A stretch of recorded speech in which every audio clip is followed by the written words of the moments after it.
اللہ اکبر۔ الحمد للہ نحمده ونصلی علی رسوله الکریم۔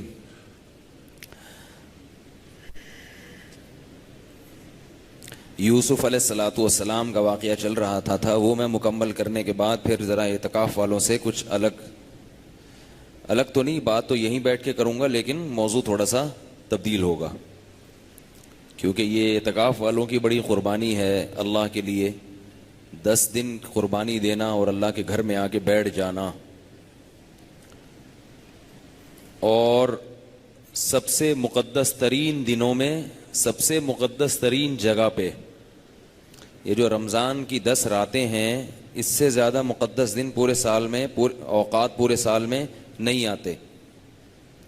جتنا قرآن اس وقت پڑھا جاتا ہے، جتنی اللہ کی برکتیں اس عشرے میں نازل ہوتی ہیں، اتنی پورے سال نازل نہیں ہوتی۔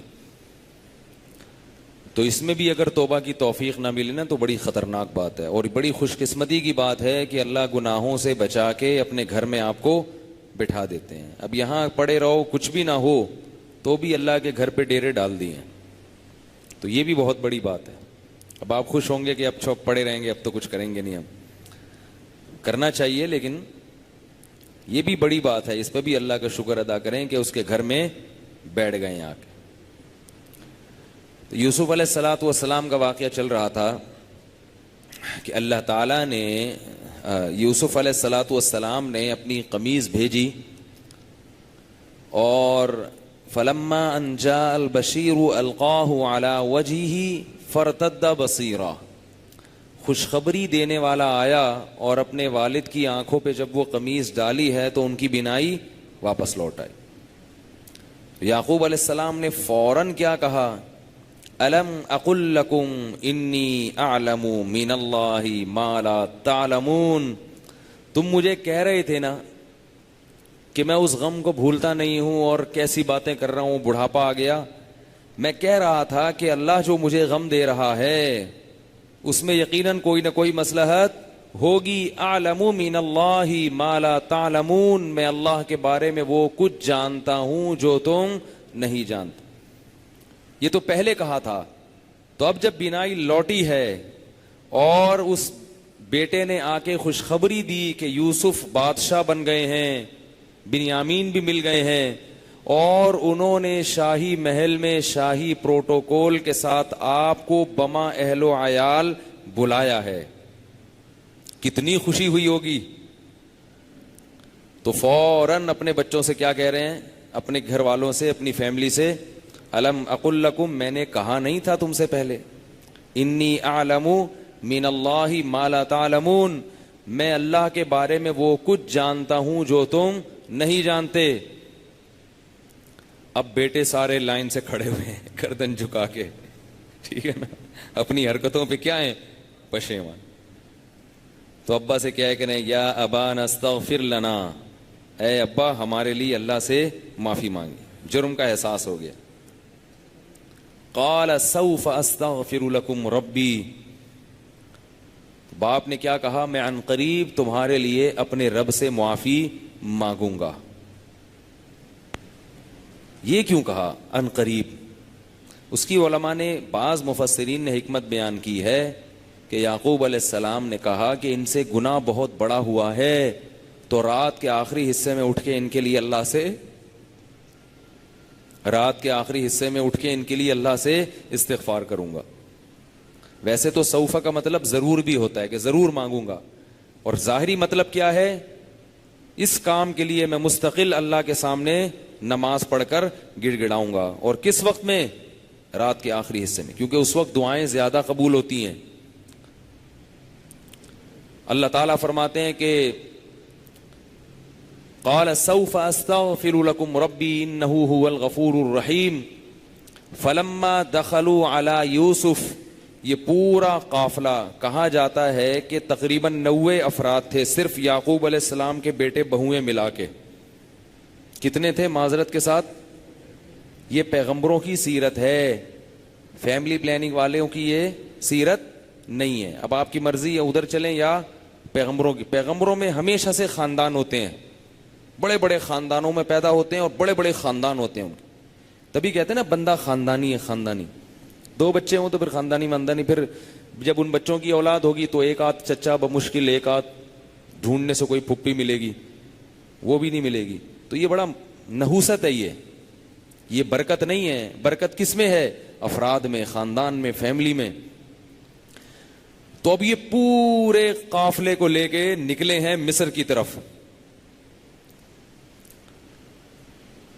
فلما دخلوا علی یوسف آوا الیہ ابویہ، یوسف علیہ السلام نے استقبال کیا اور اپنے والدین کو اپنے ساتھ ٹھکانہ دیا تخت پر. وقال ادخلوا مصر ان شاء اللہ آمنین، اور فرمایا امن کے ساتھ اللہ نے چاہا تو مصر شہر میں داخل ہو جاؤ. اب یہ بنی اسرائیل تھے. یہ یعقوب کی اولاد کیا کہلائے گی؟ بنی اسرائیل. یہ سارے بنی اسرائیل تھے جو گاؤں سے نکل کے مصر شہر میں داخل ہو رہے ہیں عزت کے ساتھ. ورفع ابویہ علی العرش، تخت پہ اپنے ساتھ اپنے والدین کو بٹھایا. وخروا لہ سجدا، اس زمانے میں بادشاہ کو سجدہ کرنا جائز تھا. وہ سارے بھائی سجدے میں گر گئے. جیسے ہی وہ سجدہ کرنے لگے ہیں یوسف علیہ السلام کے سامنے، تو یوسف علیہ السلام نے فوراً اپنے والد سے کہا یا ابتی ھذا تأویل رؤیای من قبل، یہ ہے میرے اس خواب کی تعبیر جو میں نے پہلے دیکھا تھا. خواب آیا تھا نا، سورج اور چاند اور 11 ستارے سجدہ کر رہے ہیں. تو یہ ہے اس خواب کی تعبیر. وقد احسن وقد جعلہ ربی حقا، میرے رب نے اس خواب کو پورا کر دکھایا. آگے کیا فرمایا؟ وقد احسن بی اذ اخرجنی من السجن، میرے رب کا صرف ایک یہی احسان نہیں ہے میرے اوپر. اب دیکھو باپ اور بیٹے کی جب ملاقات ہوئی ہے، والدین کی اور بیٹے کی ملاقات ہوئی ہے، ہم اور آپ ہوتے تو داستان غم شروع کر دیتے، دکھڑے سنانا شروع کر دیتے کہ مجھے کنویں میں پھینک دیا تھا، وہاں سے نکالا، میں دم گھٹ رہا تھا کنویں کے اندر، پتہ نہیں کتنے ٹائم پڑا رہا، وہاں سے پھر مصر کے بازاروں میں غلاموں کی طرح فروخت ہوا. ابا میری اس حیثیت کو مت دیکھو، یہ تو ابھی ہوں، ماضی دیکھو سارا ٹینشن میں گزرا ہے. یہ بھی تو کہہ سکتے تھے نا،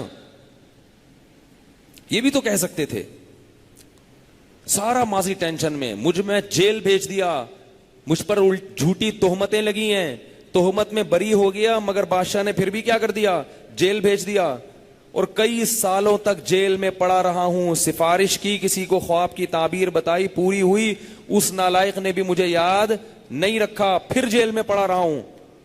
یہ تو اب جا کے آخری حصے میں اس وقت ہوا. نا نا نا نا نا نا، غم کا کوئی تذکرہ نہیں، اور اللہ کے جتنے احسانات تھے وہ سارے بیان کیے جا رہے ہیں.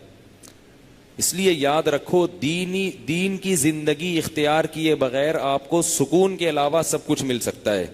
کیونکہ بے دین آدمی جس کی اللہ پہ نظر نہیں ہے، جو اللہ کو نہیں مانتا، وہ ہر وقت وہ کامیاب لائف کے لیے نا وہ کہے گا مجھے کوئی پریشانی نہ پہنچے زندگی میں، اور دنیا میں ایسا کوئی شخص نہیں ہے جسے پریشانی نہ ہو.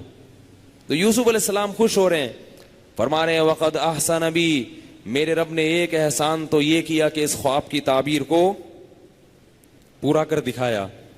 وقد احسن بی اذ اخرجنی من السجن، اس وقت بھی احسان کیا تھا جب مجھے اس نے جیل سے نکلوایا تھا. حالانکہ ڈلوایا بھی تو اللہ ہی نہیں تھا، بلکہ اللہ نے تو خود کہا کہ ہم نے یوسف کی دعا قبول کی، عورتوں کے شر سے بچا کے ان کو جیل میں ڈال دیا. لیکن اس کی نسبت نہیں ہو رہی، کیونکہ جیل میں تو بہت سے لوگ جاتے ہیں، نکلتے وہ ہیں جن پر اللہ کا فضل ہوتا ہے.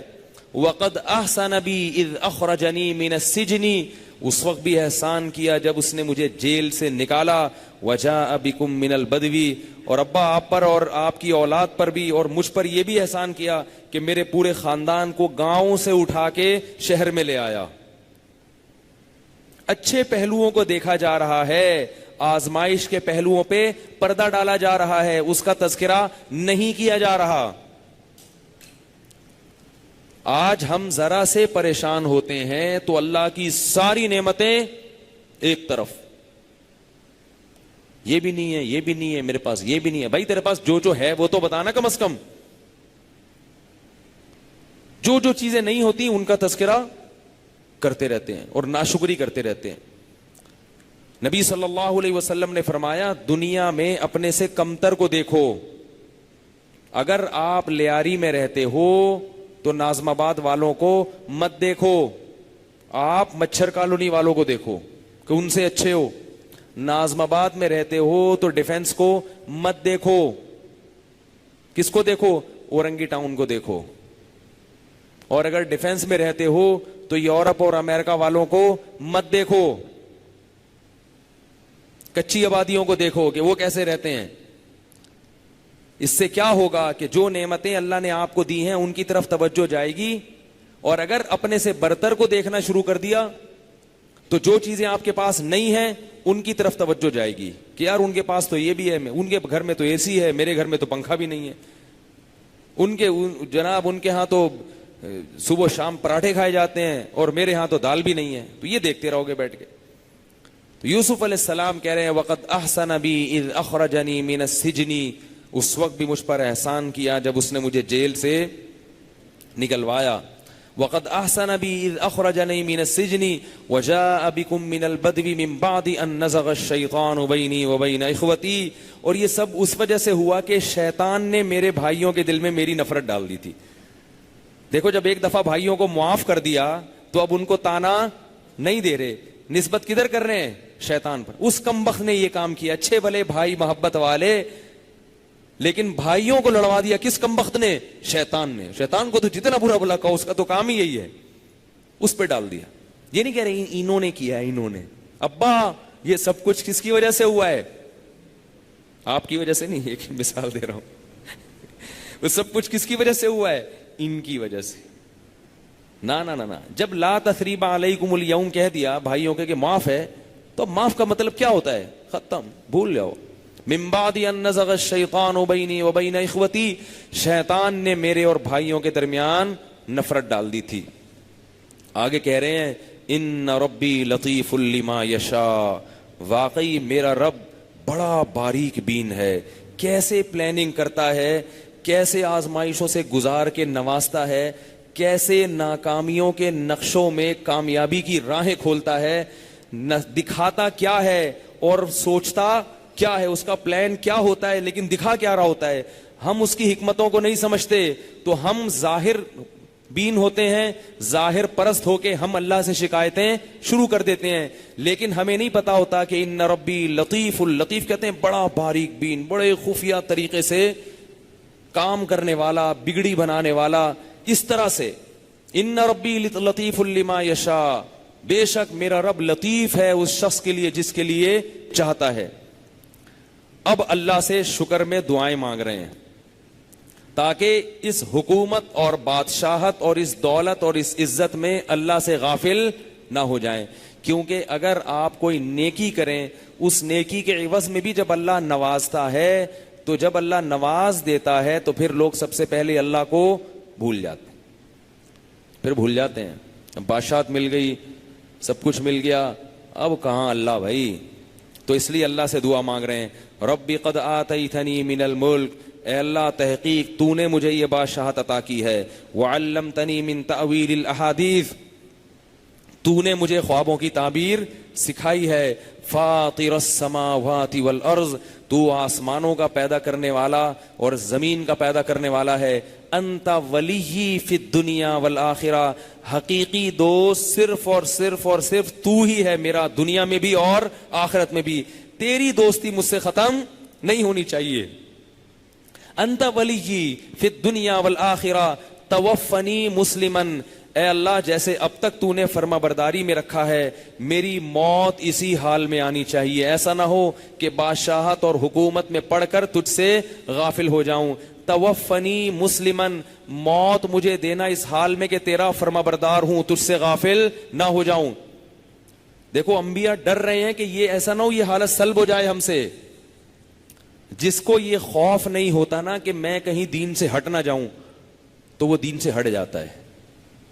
یہ یاد رکھو, جب یہ ڈر ہوتا ہے نا کہ کہیں یہ نعمت مجھ سے چھن نہ جائے, تو پھر یہ نعمت چھنتی نہیں ہے. اور جو بے فکر ہو کے بیٹھ جاتے ہیں کہ یار اللہ نے سیدھے راستے پہ چلا دیا, بس اب تو ٹھیک ہے نا, اب کیا ضرورت,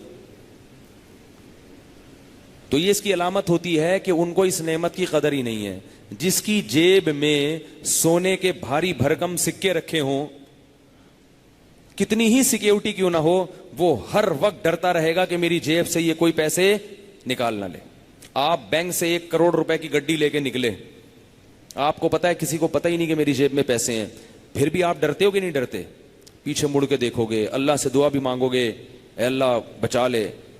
اور آلتو جلالتو آئی بلا کو ٹالتو, جو ہم بچپن میں پڑھتے تھے, ہمارے جب ایک ٹیچر آتے تھے نا بڑے سخت تھے, تو ہمیں کسی نے بتایا تھا کہ آلتو جلالتو آئی بلا کو ٹالتو پڑھا کرو. ہم پڑھتے رہتے آلتو جلالتو آئی بلا کو ٹالتو. تو اگر آپ بچے ہوگے تو آلتو جلالتو آئی بلا کو ٹالتو پڑھو گے, کچھ بھی منتر پڑھو گے, درود شریف پڑھو گے, پھونکے مارو گے, پیچھے مڑ مڑ کے دیکھو گے. اور اگر یہ گڈی ڈبل ہو گئی تو آلتو جلالتو 100 دفعہ پڑھو گے, ٹھیک ہے نا, اور ڈبل ہو گئی تو 200 دفعہ پڑھو گے. خطرہ لگا رہے گا ہر وقت, حالانکہ کوئی چھیننے والا نہیں ہے. تو جس کے پاس ایمان کی نعمت ہوتی ہے, اسے پتا ہے کہ اس کے بغیر میں جنت میں نہیں جا سکتا, اور اسے پتا ہے کہ ایمان اور اعمال صالحہ سے بڑی کوئی دولت نہیں ہے, کیونکہ یہ وہ دولت ہے کہ جو جنت میں لے کے جائے گی آپ کو اور مجھے, اللہ کرے ہم سب کو لے جائے. تو یہ وہ دولت ہے.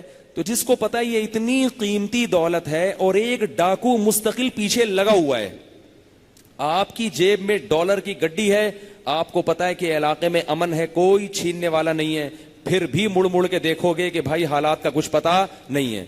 اور اتنی قیمتی دولت ایمان کی, اور پتا ہے کہ شیطان مستقل پیچھے لگا ہوا ہے, وہ دلوں میں وسوسے بھی ڈالے گا اسلام کے خلاف, وہ اپنے نمائندوں کو بھی چھوڑے گا آپ کا ذہن خراب کرنے کے لیے, وہ آپ کو ہر طرح سے ورغلائے گا دین سے ہٹانے کے لیے. تو ایسی صورت میں کیسے اطمینان سے انسان بیٹھ سکتا ہے بھائی, اور یہ تسلی کر لے کہ مجھے کچھ نہیں ہونے والا, میں جیسا ہوں ویسا ہی رہوں گا اور اچھا ہو جاؤں گا مستقبل میں جا کے. لوگ توبہ کیوں نہیں کرتے؟ کہتے ہیں کر لیں گے مستقبل میں. او بھائی آپ کو تو توبہ کر کے ڈرنا چاہیے کہ کہیں ٹوٹ نہ جائے مستقبل میں, اور آپ نے کی نہیں ہے اور امیدیں لگا کے بیٹھے ہو کہ مستقبل میں کر لوں گا میں. تو اب یوسف علیہ السلام کیا دعا مانگ رہے ہیں؟ اللہ تو نے ایمان اور اعمال صالحہ کی توفیق دے دی, تو میرا دوست ہے, توفنی مسلمہ, اے اللہ مجھے فرما برداری میں موت دینا, مسلمان بنا کے, مسلم بنا کے. وَأَلْحِقْنِي بِالصَّالِحِينَ, اور نیک لوگوں میں مجھے لاحق کر دے. کیا مطلب؟ اے اللہ دنیا میں صرف اکیلا میں ہی نیک نہیں ہوں غامدی کی طرح, دنیا میں بہت, آج کل اس پہ آیا ہوا ہے وبال غامدی کا, پتہ نہیں ہر تھوڑی دیر میں میری, وہ کہتا ہے میں کسی کو نہیں مانتا. انبیاء ہمیشہ یہ دعوت دیتے ہیں کہ اللہ جتنے دنیا میں مسلم ہے نا, مجھے بھی ان میں ایک ادنا فرد بنا دے. حالانکہ انبیاء سب سے افضل ہوتے ہیں, لیکن تواضع کہ اللہ بہت سارے تیرے فرما بردار ہیں تو مجھے بھی ان لوگوں میں شامل کر لے. اور جو یہ کہتے ہیں نا میں مجھے پتا ہے باقی سارے ایسے ہی ہیں, اس کا مطلب اسے نہیں پتا. جب بھی کوئی آدمی نمایاں ہونے کی کوشش کرے, پرومیننٹ ہونے کی کوشش کرے کہ میں ہوں, مجھ سے پوچھو, مجھے سب پتا ہے, باقی میں کسی کو نہیں مانتا, میں قرآن حدیث کے خود سمجھتا ہوں, یہ سارے مفسرین سارے محدثین میں کسی کو فالو نہیں کرتا, اس کا مطلب وہ سارے کیا تھے؟ وہ مسلم نہیں تھے, وہ اللہ کے نیک نہیں تھے. تو پہلی دفعہ پیدا ہوا ہے دنیا میں نیک میں. بہت بڑی کثرت ہے مسلمانوں کی, ایمان والوں کی, جو ہر دور میں نیک ہوتی چلی آئی ہے, اور یہ کسی دور میں ختم نہیں ہوگی. اگر برے ہوں گے تو نیک بھی ہوں گے, بہت بڑی تعداد میں ہوں گے, کیونکہ نبی نے یہ نہیں فرمایا کہ نیک لوگ ہر دور میں ہوں گے, فرمایا بہت بڑی تعداد میں ہوں گے. اس کی دلیل یہ ہے کہ حدیث میں آتا ہے ظاہرین علی الحق, حق پر ان کا غلبہ رہے گا, حق ان کے ہاتھ میں ہوگا. غلبہ کا مطلب کیا ہوتا ہے؟ پاور ہوگی ان کی, پتا چلے گا, یہ اپنا وجود ہوگا. یہ نہیں کہ 4 آدمی کھوکھرا پار میں ایک جماعت المسلمین کی مسجد ضیاء الدین ہاسپٹل کے قریب, اس کو غالب نہیں کہتے, باقی دنیا میں پتہ ہی نہیں, پتہ ہی کوئی نہیں, ٹھیک ہے نا, باقی دنیا میں کوئی ہے ہی نہیں. تو یہ اہل سنت والجماعت ہیں, ائمہ کو فالو کرنے والے, جو حرم میں بھی ہیں, مصر میں بھی ہیں بہت بڑی تعداد میں, ترکی میں, ہندوستان میں, پاکستان میں, ایسے غالب رہیں گے. ہاں زوال جب آئے گا جب اللہ کی طرف سے قیامت کا زلزلہ برپا ہونے والا ہوگا, پھر زوال آئے گا, پھر اس قسم کی چیزیں پیدا ہوں گی. کیونکہ حدیث میں آتا ہے پھر اللہ علماء کو اٹھائیں گے, جاہل لوگ عالم بن کے علماء کا منصب سنبھالیں گے, یعنی عالم نہیں بنیں گے لیکن علماء کا منصب سنبھال لیں گے. تو یوسف علیہ السلام کیا دعا مانگ رہے ہیں؟ توفنی مسلما والحقنی بالصالحین, اے اللہ تو مجھے موت دینا اس حال میں کہ میں مسلم ہوں اور مجھے نیک لوگوں میں شامل کر لے. آگے اللہ فرماتے ہیں یوسف علیہ السلام کا پورا واقعہ نقل کرنے کے بعد, ذالک من انباء الغیب, اے محمد صلی اللہ علیہ وسلم یہ وہ غیب کی خبر ہے, نوحیہ الیک, جو ہم آپ کو بتا رہے ہیں. آپ تو لکھنا پڑھنا بھی نہیں جانتے, آپ تو کسی کتاب کے مؤلف نہیں ہیں, مصنف نہیں ہیں, کوئی کتاب آج تک آپ نے پڑھی نہیں ہے, کوئی تحریر آپ نے پڑھی نہیں ہے. وما تخطہ بیمینک, ایک لکیر آپ کے ہاتھ نے کبھی نہیں کھینچی. لیکن کیسا دلکش واقعہ, پورا الف سے لے کے یا تک واقعہ سنا دیا. فرمایا وما کنت لدیہم اذ اجمعوا امرہم وہم یمکرون, اے محمد اس وقت آپ ان کے پاس موجود نہیں تھے جب بھائیوں نے مل کے فیصلہ کیا تھا کہ یوسف کو کنویں میں ڈالیں گے, اور وہ یوسف کے خلاف مکر کر رہے تھے, کچھ بھی آپ کو معلوم نہیں تھا. وما كنت لديهم اذ اجمعوا امرهم وهم يمكرون وما اكثر الناس ولو حرصت بمؤمنين. اس واقعے کو سن کے ان سب کو آپ کی نبوت پر ایمان لانا چاہیے تھا, خاص طور پہ یہودیوں کو اور عیسائیوں کو, کیونکہ یہ واقعات ان کی کتابوں میں ہیں, آپ نے ان کی کتابیں نہیں پڑھی, اور عربوں کا یہود و نصارہ سے کوئی لنک بھی نہیں تھا ایسا علمی. لیکن فرمایا اس کے باوجود اکثر لوگ, اس وقت جو دنیا میں اکثریت ہے وہ آپ پر ایمان نہیں لائے گی, اگرچہ آپ کتنی ہی حرص کر لیں. تو اس کی وجہ یہ نہیں ہے کہ آپ کی دعوت میں کمزوری ہے. کیوں؟ فرمایا وَكَأَيٍّ مِّنْ آيَةٍ فِي السَّمَاوَاتِ وَالْأَرْضِ يَمُرُّونَ عَلَيْهَا وَهُمْ عَنْهَا مُعْرِضُونَ. ایک یوسف کا واقعہ نہیں ہے, یہ تو زمین اور آسمان کی سینکڑوں نشانیاں ہیں جنہیں یہ صبح و شام دیکھتے ہیں مگر پھر بھی اللہ پر ایمان نہیں رکھتے. آج بھی سینکڑوں نشانیاں نظر آتی ہیں ہمیں اللہ کی. تو یہ یوسف علیہ السلام کا واقعہ ہے, قرآن نے بیان کیا. پھر آگے اللہ نے اس آخری رکوع میں فرمایا ادعو الی سبیل ربک بالحکمت والموعظۃ الحسنہ, اے محمد صلی اللہ علیہ وسلم آپ لوگوں کو حکمت اور بصیرت کے ساتھ دعوت دیتے رہیے, حکمت اور بصیرت کے ساتھ دین کی طرف دعوت دیتے رہیے. اللہ خود جانتا ہے کہ کون سیدھے راستے پہ آنا چاہتا ہے اور کون گمراہی کے راستے پہ چلنا چاہتا ہے. تو یہ تو یوسف علیہ الصلاۃ والسلام کا واقعہ تھا. اس میں بہت سارے اسباق ہیں, میں نے بہت مختصر بیان کیا ہے, ورنہ اس میں ایک ایک واقعے میں ایک ایک جز میں کئی کئی علمی نقطے نکلتے ہیں. لیکن اگر میں وہ بیان کرنے بیٹھوں گا تو ہماری ساری 10 راتیں اسی میں گزریں گے. باقی انبیاء کے واقعات جو بہت اہم ہیں وہ رہ جائیں گے. تو اب یوسف علیہ الصلاۃ والسلام کا جو پورا قبیلہ تھا وہ کہاں چلا گیا؟ مصر میں. تو بنی اسرائیل جو اسرائیل کی اولاد تھی, حضرت یعقوب کی اولاد, وہ کہاں چلی گئی؟ مصر میں. اب مصر ایک بڑا زبردست ملک تھا, بنی اسرائیل کی وہاں بڑی عزت ہو گئی. یہ مسلمان تھے, ان کی آبادی بڑی بہت تیزی کے ساتھ. سب یعقوب علیہ السلام کی اولاد میں تھے, یہ سب یعقوب علیہ السلام کی اولاد تھی. تو آبادی بڑی ان کی تیزی کے ساتھ, اور ان کے پاس حکومت بھی آ گئی تھی. آہستہ آہستہ وہی ہوا جو دوسری قوموں کے ساتھ ہوتا ہے. لیکن دوسری قوموں میں جو ظلم ہوتا تھا وہ شرک پھیلتا تھا, اس قوم میں شرک نہیں پھیلا, لیکن بدعمالیاں پھیلنا شروع. جیسے مسلمان قوم میں بہت سے لوگوں میں شرک نہیں ہے. فخلف من بعدہم خلف, اللہ فرماتے ہیں ایسے نالائق لوگ پیدا ہو گئے, کیا ہے, اتبعوا الشہوات, خواہشات کے پیچھے چلنے لگے. اضاعوا الصلاۃ, نمازیں ضائع کرنے لگے. سب سے پہلے جب دین میں کمزوری آتی ہے کسی قوم میں تو سب سے پہلے کمزوری کہاں سے شروع ہوتی ہے؟ نمازیں ضائع ہونا شروع. اور دین پر سب سے پہلے داخلہ بھی کہاں سے ہوتا ہے؟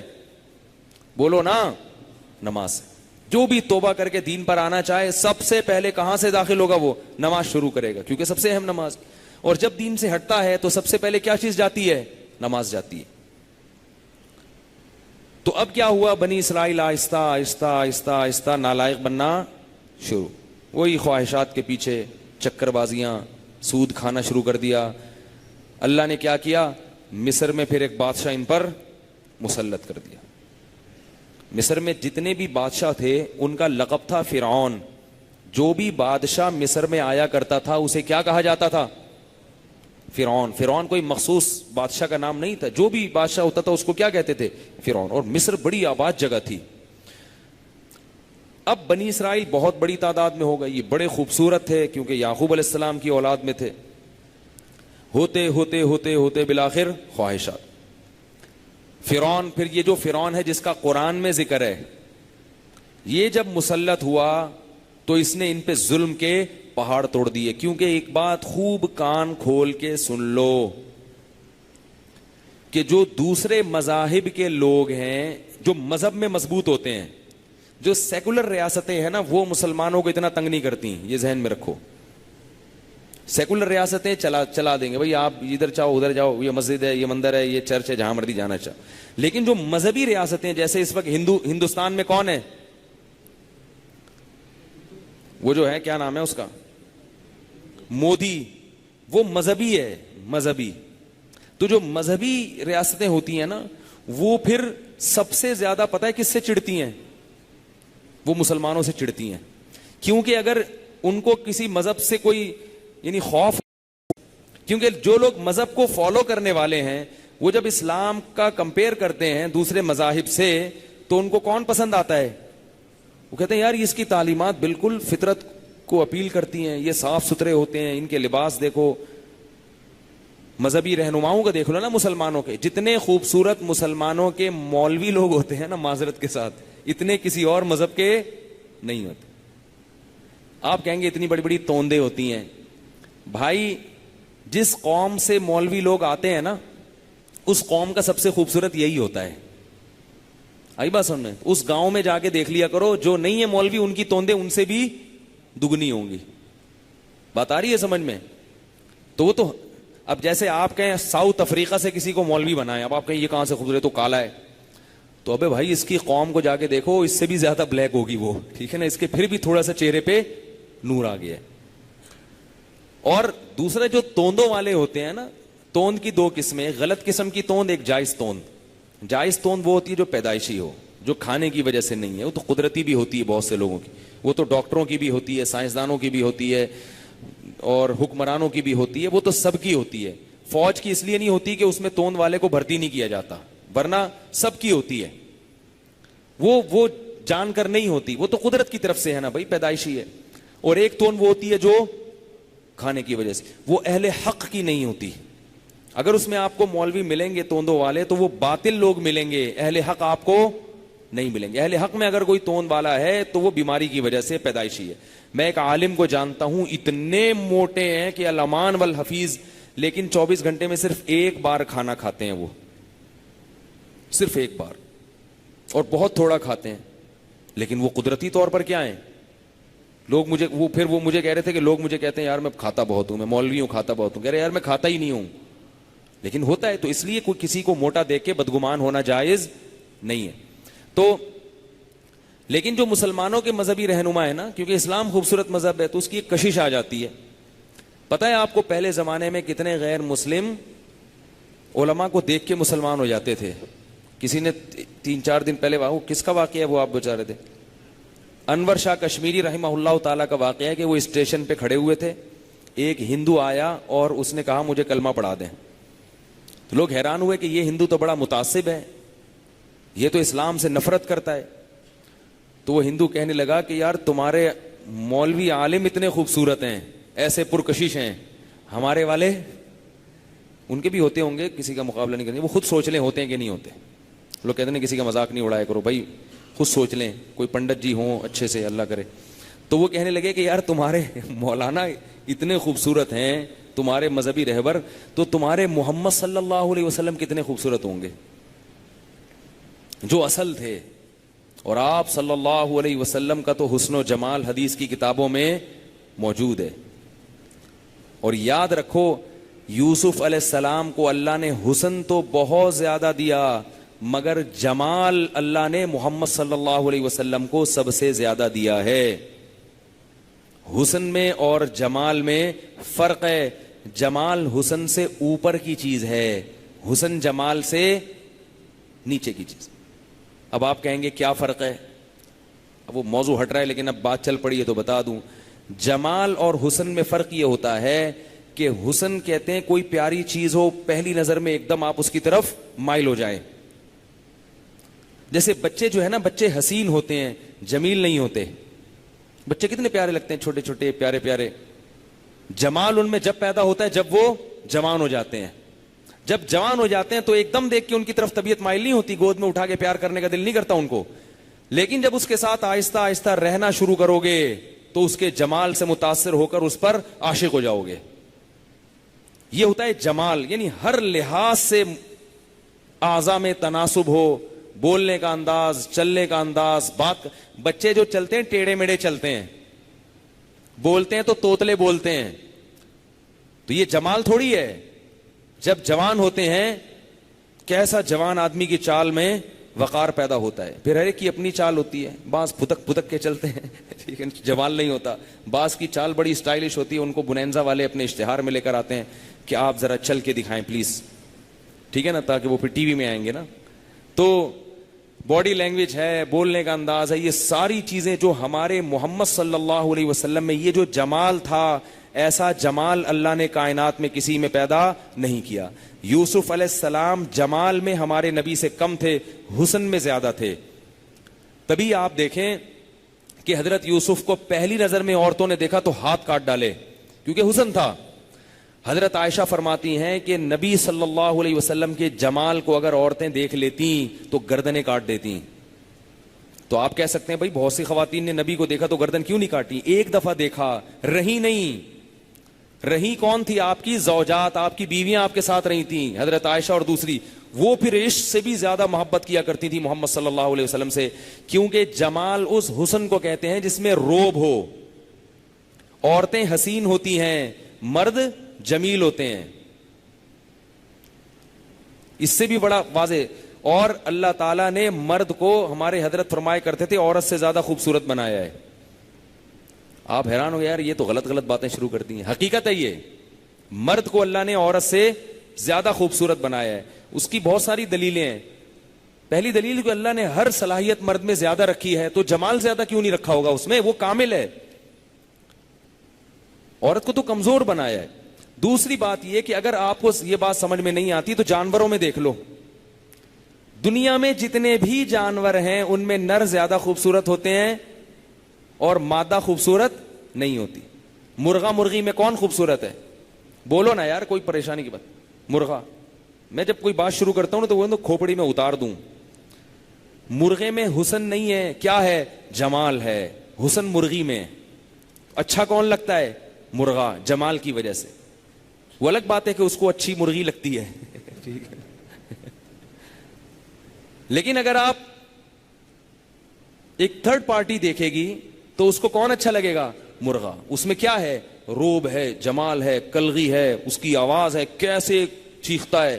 مرغی تھوڑی چیخ سکتی ہے ایسے. چال دیکھو مرغے کی, اسٹائل دیکھو بات چیت کرنے کا, گردن ایسے اکڑ کے دیکھتا ہے. تو یہ جمال ہے. ببر شیر اور شیرنی میں کس میں زیادہ خوبصورتی ہے؟ شیر. بال ہیں, اس کی چال زیادہ خوبصورت ہے شیرنی سے. اسی طرح یہ جو سرخاب ہے نا, سرخاب, سرخاب کا نر ہے جس کو سرخاب کہتے ہیں. سرخاب کی مادہ میں خوبصورتی نہیں ہے. مور کو دیکھ لو, مور میں نر ہے جس کے خوبصورت بال ہیں اور ایسے پر پھیلا کے کھڑا ہوتا ہے. مورنی میں وہ خوبصورتی کہیں بھی نہیں ہے. جانوروں میں کوئی جانور ایسا نہیں ہے جس میں مادہ زیادہ خوبصورت ہو. تو انسانوں میں کیسے ہو سکتا ہے؟ وہ آپ کو اور ہم کو کیوں اچھی لگتی ہیں وہ ایک الگ بات ہے, وہ ایک الگ چیز ہے, کیونکہ ان میں حسن ہے نا. حسن کی طرف فوراً مائل ہوتا ہے انسان, فوراً مائل. جیسے کسی بچے کو ہم دیکھتے ہیں تو فوراً دل چاہتا ہے. بچے کو کتنے پیارے ہوتے ہیں, چھوٹے چھوٹے مننے, چھوٹا منا کہتے ہیں نا لوگ اس کو. لیکن جمال کب پیدا ہوگا؟ جوان ہو جائے گا. پھر اس میں بچے تو لڑک لڑک کے چلتے ہیں اور ادھر گر رہے ہیں, بات کرتے ہیں توتلے. یہ کوئی خوبصورتی تھوڑی ہے. خوبصورتی تو جب ہے جب بات کرنا سیکھ جائیں, چلنا سیکھ جائیں, لڑکے نہیں, گرے نہیں. گھڑ سواری سیکھ جائیں اور یہ سب چیزیں سیکھ جائیں پھر. تو ہمارے نبی صلی اللہ علیہ وسلم کی جیسی چال تھی ایسی چال, اتنی خوبصورت چال اس کائنات میں اللہ نے کسی کی پیدا نہیں کی. ہمارے نبی صلی اللہ علیہ وسلم کا بولنے کا جو انداز تھا اتنا خوبصورت تھا کہ اس کائنات میں ایسا انداز اللہ نے کسی کا پیدا نہیں کیا. ہمارے نبی کے مسکرانے کا جو انداز تھا ایسا انداز اللہ نے کسی کا پیدا نہیں کیا. آج پبلک کو ہنستے ہوئے تو دیکھو, ان کے لطیفے پہ اتنی ہنسی نہیں آتی جتنی ان کی ہنسی کو دیکھ کے ہنسی آ رہی ہوتی ہے. ٹھیک ہے نا, جو پبلک ہنس رہی ہوتی ہے. ایک دفعہ میں بیٹھا ہوا, یہ جو لڑکے لونڈے لپاڑے بیٹھے ہوتے ہیں نا سڑکوں پہ, ان کو ہنسنے کا انداز دیکھو ذرا. کہیں سے آواز آئے گی کھی کھی کھی کر کے آواز آنا شروع ہوگی. کبھی ایسا لگتا ہے جیسے ٹائر کا وہ ہوا نکل رہی ہے کر کے. میں ایک دن میں نے کہا ٹائر وائر پھٹا ہے, کوئی ہوا نکل رہی ہے, پتہ چلا کوئی بندہ ہنس رہا ہے. عجیب سے ماں باپ سکھاتے ہی نہیں کچھ, ہا ہا ہا ہا کر کے ہنس رہے ہیں پاگلوں کی طرح. رو رہے ہیں تو بعض لوگ روتے ایسے ہیں کہ ان کے رونے کو دیکھ کے انسان کی ہنسی نکل جاتی ہے. کہتے ہیں کیسے رو رہا ہے. تو ہمارے نبی کے رونے کا انداز دیکھو, ہمارے نبی کے مسکرانے کا انداز.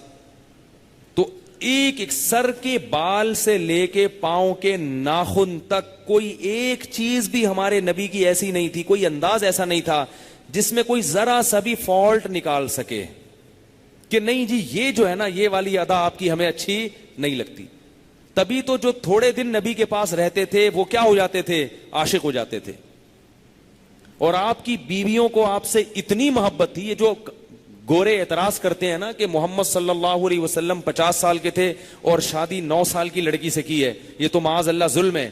امی عائشہ سے پوچھو کہ ظلم ہے یا ان پر احسان ہے. وہ اتنی محبت کرتی تھی محمد صلی اللہ علیہ وسلم سے, وہ یہ سمجھتی تھی کہ میرے باپ نے اس کائنات میں اس سے بہتر میرے لیے کوئی رشتہ تلاش کر ہی نہیں سکتا تھا میرا باپ. اتنی محبت تھی کہ ایک دفعہ حضرت سودا سفر میں وہ دوسرے اونٹ پہ, اور اس میں وہ جو پہلے رکھے جاتے تھے نا کیا ہوتے تھے, وہ کجاوا رکھا جاتا تھا, اس میں حضرت سودا ہیں اور اونٹ کے دوسرے اس میں حضرت عائشہ ہیں. اس وقت آپ کی 2 زوجات تھیں. آپ صلی اللہ علیہ وسلم حضرت عائشہ کے پاس بیٹھے ہوئے سفر میں, لیکن آپ نے کہا کہ بھائی ان کا بھی حق ہے. کچھ دیر کے لیے حضرت سودا کے پاس چلے گئے. حضرت عائشہ کو اتنی تکلیف ہوئی ہے, اتنی تکلیف کہ مجھے چھوڑ کے وہاں کیوں بیٹھے ہوئے ہیں, لاشعوری یعنی غیر طبعی. فرماتی ہیں کہ میں نے اپنا پاؤں باہر نکالا تاکہ مجھے کوئی بچھو کاٹ لے اور میں مر کے ہلاک ہو جاؤں. یہ ہوتا ہے کہیں, ڈائلاگ ہوتے ہیں, میں تمہارے لیے آسمان کے تارے توڑ کے لاؤں گا, 500 روپے کا بیلنس جلواتے ہوئے جان نکلتی ہے. ٹھیک ہے نا, باتیں تو بہت ہیں. اور اگر عشق ہوتا بھی ہے تو گرل فرینڈ سے ہوتا ہے نا, بیوی سے تھوڑی ہوتا ہے. میاں بیوی کے تو جذبات وہ تھوڑی رہتے ہیں جو گرل فرینڈ اور بوائے فرینڈ کے ہوتے ہیں. وہ تو منع کے ابا اور یہ سب چیزیں چل ہو جاتی ہیں. یہ منع کی امی ہے اور یہ منع کے ابا ہیں. تو 9 سال 10 سال آپ کی عمر ہے اور 50 سال کے محمد صلی اللہ علیہ وسلم, مگر ایک 9 سال کی جوان لڑکی کو 50 سال کے اپنے شوہر سے اتنا عشق ہے کہ تھوڑی دیر کے لیے بھی وہاں جا کر کیوں بیٹھے ہیں. وہ اگر آج گوروں کے اعتراضات سن لیں, بولیں گے تم کہہ رہے ہو کہ ان پر ظلم ہوا, وہ کہیں گے تمہاری عقل ماری گئی ہے, تمہارا دماغ خراب ہو گیا ہے. ٹھیک ہے نا, میرے باپ نے میرے لیے جو اس سے بہتر سلیکشن میرے لیے کوئی ہو ہی نہیں سکتی تھی. تو کہاں سے کہاں بات چلی جاتی ہے. تو ہمارے نبی کو یہ جو مضمون میں بیان کر رہا ہوں یہ حدیث سے ثابت ہے. حضرت حسان ابن ثابت رضی اللہ تعالی عنہ نے رسول اللہ صلی اللہ علیہ وسلم کی خدمت میں جو اشعار پیش کیے وہ کیا تھے, وَمِثْلُكَ لَمْ تَرَ عَيْنِي قَطُّ, آپ جیسا حسین میری آنکھ نے کبھی نہیں دیکھا. وَأَجْمَلُ مِنْكَ لَمْ تَلِدِ النِّسَاءُ, اور آپ سے زیادہ جمیل اللہ نے کسی کو پیدا نہیں کیا. اگر حسین کا لفظ بولتے تو اشکال ہوتا, کیونکہ نبی فرما چکے تھے کہ آدھا حسن اللہ نے یوسف علیہ السلام کو دیا ہے, تو آدھا باقی تقسیم کیا. تو اس لیے انہوں نے کیا کہا, اجمل منک لم تلد النساء, آپ سے زیادہ جمال والا کوئی کسی عورت نے پیدا کیا ہی نہیں ہے. خلقت مبرأ من کل عیب, ہر عیب سے, یعنی جو انسانوں میں جو عیب سمجھا جاتا ہے ان تمام قسم کے عیوب سے اللہ نے آپ کو پاک پیدا کیا ہے. اور آگے بڑے عجیب الفاظ ہیں کہ انکا قد خلقت کما تشاء، ایسا لگتا ہے کہ اللہ نے آپ کو آپ سے پوچھ کے بنایا ہے. حالانکہ پوچھ کے تو نہیں بنایا، وہ تو تھے ہی نہیں. فرماتے ہیں ایسا لگتا ہے کہ یا رسول اللہ آپ کی خوبصورتی، آپ کے انداز، آپ کے بول، آپ کی چال بات کرنے کا، آپ کی مسکراہٹ، آپ کا رونا، آپ کے اخلاق. ہمارے نبی غصہ نہیں کرتے تھے. ہم کیسے غصے میں پھڑپڑاتے ہیں، گالیاں نکالنا شروع کر دیتے ہیں. گالیاں نہیں دیتے تھے، فحش کلام نہیں تھا، سخاوت تھی. دل کے باطنی اخلاق بھی بہت اچھے، بے انتہا سخاوت، فقر و فاقہ کا خوف ہی نہیں. ہمارے نبی کے ایسے خوبصورت انداز تھے کہ حدیث میں آتا ہے کہ آپ صلی اللہ علیہ وسلم نے حکم دیا تھا فتح مکہ کے موقع پر کہ فلاں شخص کو جہاں بھی پاؤ قتل کر دو، فلاں شخص کو جہاں بھی پاؤ قتل کر دو. وہ شخص کہیں بھاگ بھوگ کے آگے آپ صلی اللہ علیہ وسلم کی خدمت میں بیٹھ گیا. اب آپ صلی اللہ علیہ وسلم کو صحابہ سے وہ بہت بڑا مجرم تھا، اس نے بڑے بڑے جرائم کیے تھے، اس کی معافی نہیں کی تھی آپ صلی اللہ علیہ وسلم نے. وہ آپ صلی اللہ علیہ وسلم کے سامنے آ کے بیٹھ گیا. پھر اس نے کلمہ پڑھا، اسلام قبول کیا. تو آپ نے صحابہ سے پوچھا کہ میں نے تمہیں کہا تھا کہ جہاں پاؤ ان کو قتل کر دو، تو جب یہ میرے سامنے آ کے بیٹھا تھا تم نے قتل کیوں نہیں کیا؟ بھئی میرا تو حکم یہ تھا نا کہ جہاں، کلمہ تو بعد میں پڑھا ہے نا اس نے. تو صحابی نے عرض کیا یا رسول اللہ جب آپ کے سامنے بیٹھا تھا آپ آنکھ سے اشارہ کر دیتے. آپ نے فرمایا ما کان لنبی ان تخون عینہ، نبی کی شان نہیں ہے کہ اس کی آنکھ خیانت کرے. کیسے عجیب اخلاق ہیں. کیوں؟ وہ میرے سامنے جب بیٹھا ہے میں اس کی طرف متوجہ ہوں، وہ یہ سمجھے گا کہ میں اس کو قتل نہیں کر رہا، اور میں بات اس سے کروں اور اشارے آنکھوں سے تمہیں کروں کہ اس کو مار دو. آج یہ ہوتا ہے کہ نہیں ہوتا؟ سامنے کچھ ہیں، پیٹھ پیچھے کچھ ہیں. کیسے خوبصورت اخلاق ایک یتیم کے، جو نہ کسی یونیورسٹی میں پڑھا نہ کسی مدرسے میں اس نے علم حاصل کیا، لکھنا پڑھنا نہیں جانتے تھے، مگر اتنے بڑے دشمن کو جس کو قتل کرنا چاہتے ہیں صحابہ سے امید رکھ رہے ہیں میرے اشارے کے بغیر قتل کرو. اور صحابہ کہہ رہے ہیں بھائی اشارہ کیوں نہیں کر رہے؟ تو فرمایا یہ کیسے ہو سکتا ہے، میرے سامنے بیٹھا اور میں دوسری طرف آنکھ سے اشارہ کر رہا ہوں. تو یہ اخلاق تھے. تو انہوں نے کیا فرمایا کأنک قد خلقت کما تشاء، ایسا لگتا ہے کہ اللہ نے آپ کو آپ سے پوچھ کے بنایا ہے. تو یہ بھی ہمارا عقیدہ ہے. تو کہاں سے کہاں بات چلی گئی؟ تو وہ ہندو نے اسلام کیوں قبول کیا؟ اس نے بولا کہ یار تمہارے نبی کیسے ہوں گے، ٹھیک ہے نا. تو کہاں چل، ہاں تو میں یہ بتا رہا تھا کہ کیا بھائی وہ بنی اسرائیل کی بات چل رہی تھی نا، تو یہ بڑے خوبصورت تھے. میں یہ کہہ رہا تھا کہ جہاں بھی مذہبی حکومت ہوتی ہے تو ان کو جیلسی کس سے ہوتی ہے؟ اسلام سے. عیسائیوں سے نہیں ہوگی، ہندوؤں سے نہیں ہوگی، تھوڑی بہت ہوتی ہے چپکلس. زیادہ کس سے ان کو الرجی ہوتی؟ کیونکہ ان کو پتا ہے کہ ہمارے مقابلے میں آ کے کھڑا ہونے والا مذہب کون سا ہے؟ اسلام. ہماری بچے جب ان کو دیکھیں گے تو مائل کس کی طرف ہوں گے؟ ان کی طرف. تبھی آپ دیکھیں برما میں کیا ظلم ہو رہا ہے، کیونکہ وہاں مذہبی حکومت ہے بدھسٹ کی، مسلمانوں کی ایسے کی تیسی کر کے رکھی ہوئی ہے انہوں نے. ہندوستان میں کیا ہو رہا ہے مسلمانوں کے ساتھ، برما میں کیا ہو رہا ہے، اور بہت سارے ممالک ہیں دنیا میں، انڈونیشیا میں کیا ہو رہا ہے. تو اس کی وجہ یہ ہے. تو اب کیا ہوا کہ فرعون کو جیلسی تھی تو کس سے تھی؟ بنی اسرائیل سے، دوسری قوموں سے نہیں تھی. اس نے کہا تھا ان کے پاس ایک دین ہے، مذہب ہے، توحید پرست ہیں. تو اب کیا ہے کہ ان کو ظلم ان پہ کرو جیسے برما میں ہو رہا ہے. تو بالآخر ظلم کرتے کرتے کرتے کرتے پوری قوم کو غلام بنا دیا. ان سے کوئی بھی اچھے کام نہیں لیے جاتے. کسی سرکاری محکمے میں ان کو، جیسے برما میں یہی ہوتا ہے، سرکاری محکمے میں ملازمت، آج بھی اب میں برما گیا ہوں، نہیں ہے وہاں پہ سرکاری محکمے میں مسلمانوں، پولیس میں ایک مسلمان نہیں ہے، فوج میں ایک مسلمان نہیں ہے، عدالت میں ایک مسلمان ہے، پیچھے رکھا ہوا ہے. اور یہ جو انسانی حقوق کی تنظیمیں ہیں یہ کیا ہیں؟ خاموش. پاکستان میں اگر اقلیتوں کے ساتھ کسی کا ایک بال بھی کوئی توڑ دے پورا میڈیا چیختا ہے. ظلم تو ظلم ہے، اقلیتوں کے ساتھ نہیں ہونا چاہیے، ہم بھی مانتے ہیں کسی عیسائی ہندو کے ساتھ زیادتی نہیں ہونی چاہیے. لیکن یہ کیا بات ہے کہ یہاں عیسائی اور ہندو اقلیت میں ہیں جبکہ برما میں مسلمان اتنی اقلیت میں نہیں ہے. کسی شعبے میں گھسنے نہیں دیتے ان کو، بالکل اندھیروں میں رکھا ہوا ہے. مگر یہ دنیا کہاں ہے بھائی؟ کوئی چیختا نہیں ہے. یہ جو حقوق انسانیت والے ہیں چپ بیٹھے ہوئے ہیں. تو یہ حقوق انسانیت جو بنے ہیں نا دنیا میں، دوسری قوموں کے لیے بنے ہیں، مسلمانوں کے لیے نہیں بنے، کیونکہ مسلمان اپنا وجود منواتا ہے، ان کو پتا ہے کہ یار ان کو پیچھے رکھو. لیکن یاد رکھو غیر مسلموں میں بھی اچھے لوگ بھی ہوتے ہیں، وہ یہ سب چیزیں دیکھ کے احتجاج کرتے ہیں، اس لیے سب کو ایک لاٹھی سے نہیں ہانکنا چاہیے. ہمارے ایک دوست نے بتایا کہ بوسنیا میں جب مسلمانوں پہ ظلم ہو رہا تھا بے انتہا، سرب فوجی جب ظلم کر رہے تھے تو فوجی تو ظلم کر رہے تھے، میڈیا بھی فوج کا ساتھ دے رہا تھا، لیکن عوام میں بہت سے لوگ احتجاج کر رہے تھے، اور بعض لوگوں نے پٹرول چھڑک کے اپنے اوپر آگ لگائی ہے کہ یار یہ بدترین ظلم ہے مسلمانوں پر جو ہم سے دیکھا نہیں جاتا. اس لیے پوری قوم کو کبھی بھی برا نہ کہا کرو. تو ہندوستان میں جو ہندو ظلم کر رہے ہیں تو ان میں بعض ہندو وہ حکومت کی پالیسیوں کو صحیح نہیں سمجھتے. اگر کہیں کسی ملک میں ظلم ہوتا ہے تو سارے ایک جیسے نہیں ہوتے. ہمارے ہاں عادت ہے غیرت اور حمیت میں سب کو لپیٹتے ہیں، یہ غلط ہے. تو کہیں بھی ظلم ہو رہا ہے نا تو سب کو نہیں لپیٹ دیا کرو، بہت سے ان میں اچھے بھی ہوتے ہیں جو ساتھ دیتے ہیں مسلمانوں کا، یعنی مظلوموں کا. تو بس میں 2-4 منٹ کے اندر اپنی بات مکمل کرتا ہوں. تو اب یہ کیا ہوا کہ بنی اسرائیل پہ ظلم کرتے کرتے کرتے کرتے نتیجہ کیا نکلا؟ ان کو بالکل وہ کام ان سے لینا شروع کر دیے جو کس سے لیے جاتے ہیں؟ غلاموں سے. کوئی کہیں چوکیدار لگا ہوا ہے، کوئی ہوٹل میں برتن دھو رہا ہے.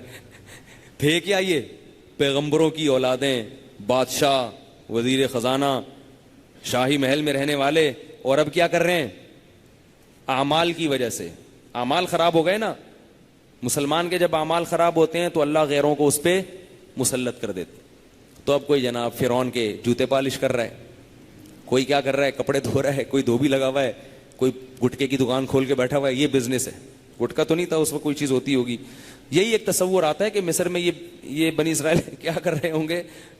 ہیں بھائی، پان کی دکانیں چلا رہے ہوں گے، گٹکے کی دکان، کوئی دھوبی بنا ہوا ہے. سارے گھٹیا گھٹیا کام اتنی اونچی قوم سے لینا شروع کر دی اور ظلم کے پہاڑ توڑ دیے.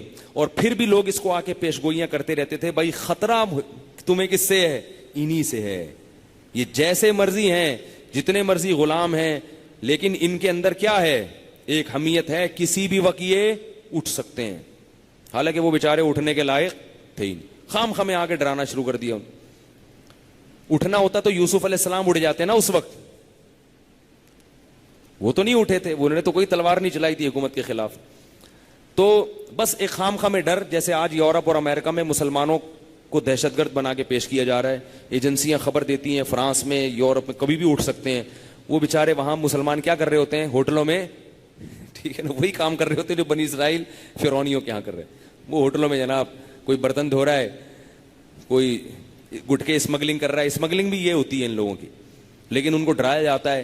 پھر داڑھی والوں کو، پگڑیوں والوں کو خرید کے ان سے بم دھماکے کروائے جاتے ہیں تاکہ مسلمانوں کو دہشت گرد ثابت کیا جا سکے اور ان پر یہاں پر پابندی لگائی جا سکے. کر کچھ بھی نہیں رہا، لیکن لوگ خرید کے ان کو بدنام کرنے کی کوششیں. آپ خریدنا شروع کر دو تو ہندوؤں میں بھی ایسے مل جائیں گے آپ کو بم رکھنے والے، سکھوں میں بھی مل جائیں گے. تو یہ سازشیں کس کے خلاف ہو رہی ہیں؟ مسلمانوں کے خلاف. حالانکہ کوئی عالم میرے علم میں ایسا معتبر عالم نہیں ہے جو ان بم دھماکوں کو جائز قرار دیتے ہوں، حلال قرار دیتے ہوں. کوئی بھی نہیں ہے. تو پھر یہ اسلام پہ کیوں ڈالا جا رہا ہے؟ مسلمانوں پہ کیوں ڈالا جا رہا ہے؟ اس کا مطلب کچھ لوگ ہیں، وہ ہر قوم میں ہوتے ہیں جو خریدے جا سکتے ہیں. تو بالآخر کیا نتیجہ نکلا کہ بنی اسرائیل کے غلاموں والے کام، پھر ان کو غلام بنا کے رکھ لیا. پھر فرعون کو خواب آیا کہ بھائی جس چیز کا ڈر ہوتا ہے نا وہی چیز خواب میں آ جاتی.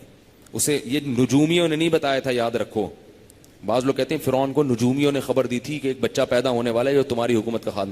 نجومیوں بیچاروں کے کچھ بھی پتا، ان کو یہ نہیں پتا ہوتا یہ ہفتہ کیسا رہے گا. یہ جو لکھا ہوتا ہے نا اخبار جہاں میں یہ ہفتہ کیسا ہے، اور اتنے چالاک ہوتے ہیں، ایسی چیزیں لکھتے ہیں جو پکی ڈھکی نہیں ہوتی. سفر متوقع رہے گا. اب بھائی یہ بتاؤ سفر ہونا ہے کہ نہیں ہو رہا؟ سفر متوقع، چانس ہے. اب سفر کا چانس نہیں ہوا تو وہ کہیں گے ہم نے کون سا کہا تھا ہوگا، ہم نے کہا تھا چانس ہے. اور اگر ہو گیا کہیں گے یار کیا نجومی ہے بھائی. تو ان کو کچھ نہیں پتا ہوتا. ان کو جا کے ایک تھپڑ لگاؤ، بولو آپ کو پچھلے ہفتے پتا تھا کہ ایک تھپڑ متوقع رہے گا؟ اگر آپ کو پتا ہوتا کہ یہ ہفتہ آپ کا بڑا خراب گزرے گا تو پہلے سے انتظام کرتے کہ نہیں کرتے؟ آپ کو تو پتہ ہی نہیں تھا کہ میں آ گیا ہوں تھپڑ لگانے کے لیے. تو یہ پاگل ہیں، بالکل پاگل ہے. مزید ان پہ نہیں بال. تو نجومیوں نے نہیں خبر دی تھی، نجومی کے باپ کو بھی کچھ نہیں پتا ہوتا ٹھیک ہے. تو صحیح قول یہ ہے کہ خواب آیا تھا اس کو. خواب کافر کا بھی بعض دفعہ سچا نکلتا ہے کہ بھئی تمہاری سلطنت میں ایک شخص پیدا ہونے والا ہے بنی اسرائیل میں, غلام قوم میں, جو تمہاری حکومت کا خاتمہ. اور اتنی طاقتور حکومت تھی فرعون کی, قرآن کہہ رہا ہے وہ فرعون ذی الاوتاد, اس کی سلطنت کے کھوٹے زمین میں گڑ گئے تھے. اس کی حکومت کے جیسے قلعہ گاڑ دیتے ہیں نا, کہتے اب تو پکا ہو گیا بھائی, اب نہیں کوئی. ایک ہوتا ہے کیل اور ایک ہوتا ہے قلعہ. تبھی جو چور ہے نا قربانی کا جانور جب چوری کرتا ہے رات کو تو گائے لے جاتا ہے, قلعہ وہیں چھوڑ دیتا, کھونٹا وہیں چھوڑ دیتا. آپ دیکھتے ہیں کھونٹا ہے گائے نہیں ہے, تو ایک اشکال ہوتا ہے کہ بھائی کھونٹا کیوں نہیں لے گا, بھائی کھونٹا نکل نہیں رہا اس سے, ٹھیک ہے نا, کھونٹا نکل نہیں رہا. تو فرعون کی سلطنت کے کھونٹے زمین میں گڑ گئے تھے, اتنا طاقتور. اور بنی اسرائیل انتہائی کمزور, اعمال کے لحاظ سے بھی کمزور, مینٹل اپروچ بھی بہت نیچے. یا تو ہوتا ہے نا کوئی مینٹل اپروچ بہت اونچی ہوتی ہے, کیونکہ وہ جھاڑو پوچھا لگا لگا کے نا غریبوں والے کام کر کر کے, غریبوں والے نہیں غلاموں والے, غریب والے کام تو برے نہیں ہوتے, غلاموں والے کام کر کر کے ان کی ذہنیت بھی کیا ہو گئی تھی, پست ہو گئی تھی. وہ بھول گئے ہم کس کی اولادوں میں کیا ہیں. تو پھر اس کو خواب آیا کہ اسی قوم میں ایک بچہ پیدا ہونے والا ہے جو تمہاری حکومت کا خاتمہ کرے گا. تو پھر یعقوب اور یوسف علیہ السلام کے بعد جو پیغمبر اس قوم میں آئے جن کا قرآن میں تذکرہ ملتا ہے وہ کون سے تھے, موسیٰ علیہ السلام. تو یہ ترتیب یاد رہے گی کہ نہیں رہے گی؟ تو مصر میں موسیٰ علیہ السلام کہاں سے آ گئے, یہ سمجھ میں آیا؟ یہ ابراہیم علیہ السلام کی اولاد میں ہے حضرت موسیٰ علیہ السلام. تو یہ ایسے پھر موسیٰ علیہ السلام پیدا ہوئے. ان کا واقعہ انشاءاللہ کل بیان کریں گے. اللہ تعالیٰ سمجھنے کی, عمل کرنے کی توفیق عطا فرمائے. ان واقعات سے عبرت حاصل کرو.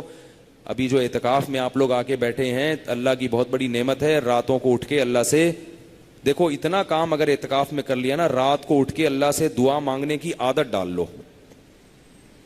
پورا سال 8 رکعتیں تہجد پڑھیں, اچھا ہے, نہیں پڑھی جاتی کم از کم 2 رکعت پڑھ کے دعا مانگنے کا اپنے آپ کو عادی بنا لو. جس کو رات کے آخری حصے میں دعا مانگنے کی عادت پڑ گئی وہ انشاءاللہ کبھی نہ کبھی لائن پہ آ جائے گا. تو یہ کوشش کریں گے کہ نہیں کریں گے؟ اور ہو سکتا ہے آج لیلۃ القدر ہو, تو لیلۃ القدر اگر آج ہے تو اللہ کا کتنا بڑا فضل کہ اللہ نے ہمیں لیلۃ القدر کی تراویح دے دی. یہ بھی تو قیام اللیل ہے نا لیلۃ القدر. تو آپ جو ہے تھوڑا سا اپنے اوقات کو قیمتی بنائیں. اور جو لوگ یہاں آئے ہیں اور ان کو بوریت محسوس ہو رہی ہے, بعض دفعہ ایسا ہوتا ہے کہ وہ آتے ہیں جب آ کے بیٹھے کہہ رہے ہیں یار ابے یار پھنس گیا میں, اس وقت تو نہیں اندازہ ہوتا نا, جب آئے اور ایسا ہوتا ہے, ہر سال ہوتا ہے. 2-3 سال پہلے ایک نوجوان آیا, آ کے بیٹھا, پہلے میرے پاس آیا. اچھا وہ نوجوان کون ہے؟ وہ تو یہیں بیٹھا ہوا ہے, نہیں بتاؤں گا نہیں میں اس کو. وہ آیا میرے پاس, کہنے لگا کہ یار وہ نا میرا دل نہیں لگ رہا ہے یار, مجھے امی یاد آ رہی ہیں, مجھے ابو یاد آ رہے ہیں, مجھے بھائی یاد آ رہا ہے مجھے. میں نے کہا اعتکاف توڑنا تو جائز نہیں ہے. نہیں یار ایسا بالکل لگ رہا تھا بھی رو دے گا گل. 1-2 دن اس نے صبر کیا, پھر پتلی گلی سے نکل گیا. ٹھیک ہے نا, تو خیر بیچارہ, میں نے کہا قضا کر لو بعد میں, غلط کیا آپ نے. تو آپ لوگوں میں بھی بہت سے ایسے ہوں گے, کیا خیال ہے؟ تو اس لیے اللہ کے بندو اگر دل نہیں لگ رہا, یہ سوچ کے صبر کرو کہ یہ قربانی کس کے لیے دے رہے ہیں, اللہ کے لیے دے رہے ہیں. دل نہیں لگے بس بونڈ کر دو اپنے آپ کو مسجد میں, تو بس یہی اللہ کو یہی ادا پسند آئے گی. اور جتنا فالتو بیٹھیں گے دل اتنا گھبرائے گا, اور جتنا عبادت میں, دعا میں, تلاوت میں وقت لگائیں گے, ٹائم اچھا بولو نا بھائی گزر جائے. فالتو بیٹھے رہیں گے نا تو یہ سوچتے ہیں ہائے اماں یاد آ رہی ہے, ابا یاد آ رہے ہیں. ویسے ابا اماں گھر میں کبھی یاد نہیں آتے, لیکن جیسے یہاں آئیں گے کون ابا اماں کی قدر بھی جبھی ہوتی ہے. تو آپ کو اماں اللہ کسی چھوڑو کہاں سے کہاں بات نکل جائے گی یار. تو ابا اماں کی قدر بھی جبھی ہوتی ہے, سمجھ رہے ہو نا. تو اس لیے یہ بھی ایک اللہ کی نعمت ہے کہ یہاں آ کے گھر والوں کی قدر محسوس ہونا شروع. بعض لوگوں کو ابھی محسوس نہیں ہوئی, کل شروع ہو جائے گی محسوس ہونا. بعض کو پرسوں شروع ہوگی محسوس ہونا. تو جب بھی محسوس ہو تو آپ صبر کر لیں. اور یہ خوشخبری ہے کہ اعتکاف 9 دن کا ہوگا. جو ماہرین فلکیات ہیں وہ کہہ رہے ہیں 29 کو چاند نظر آ جائے گا. اور غریبی اور کیا چاہیے بھائی, 9 دن کے ایسے گزرتے ہیں. اللہ تعالیٰ سمجھنے کی, عمل کی توفیق عطا فرمائے. سبحانک اللہم و بحمدک نشہد ان لا الہ الا انت. Thanks for watching.